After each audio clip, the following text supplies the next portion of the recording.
Nigerians must hear this. Just listen. The center of this political banditry is the motor park brand of politics, nurtured by the old brigade politicians, and in recent times by President Bola Ahmed Tinubu. Mr. President, it is through your influence that the Nigerian National Assembly has become a haven for legislative rascality. Mr. President, it's under your watch that the National Assembly has become an extension of the executive, grossly violating the principles of separation of powers and rubber stamping the whims and caprices of your office, all while singing the international anthem of psychoviolence on your mandate we shall stand. Mr. President, thanks to your political machinations, Nigeria is now bedeviled by a captured National Assembly, the most ineffective in its checks and balances role since the start of the Fourth Republic. In 2006, the Fourth National Assembly had the audacity to reject the tenure exemption bid of a sitting president.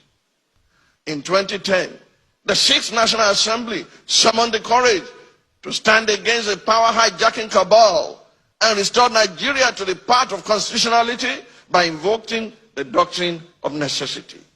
In 2011, the House of Representatives of the Seventh National Assembly had the courage to elect its leaders, as did the Senate of the Eighth National Assembly in 2015, defying executive interference. This National Assembly, the 10th, has by its unconstitutional endorsement of the President's abuse of powers proven to be the most spineless in our recent history.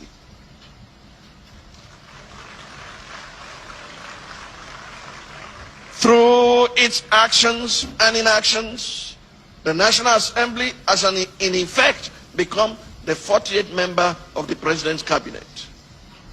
While a cabinet minister by the name of Wike, is it Wike or Wike or Wakey?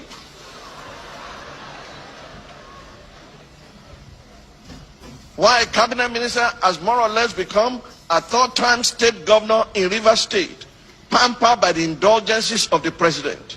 Recent events have made it clear to Nigerians that had this assembly been in place in 2006, when the third-term agenda was proposed, our democracy would have since morphed into one of Africa's lamentable tales of sit-tight dictatorship.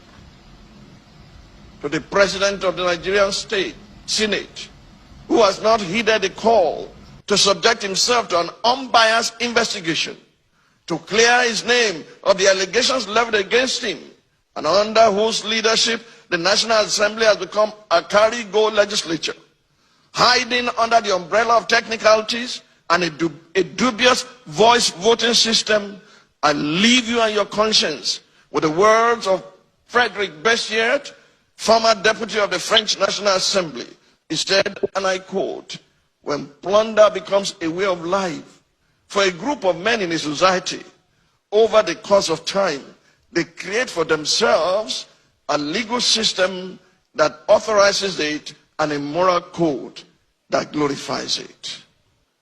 To the President of the Federal Republic of Nigeria, under whose brand of politics the institution of legislative oversight is collapsing and our democracy is faced with an existential threat, I say, Mr. President, Nigeria is too delicate for this kind of politics.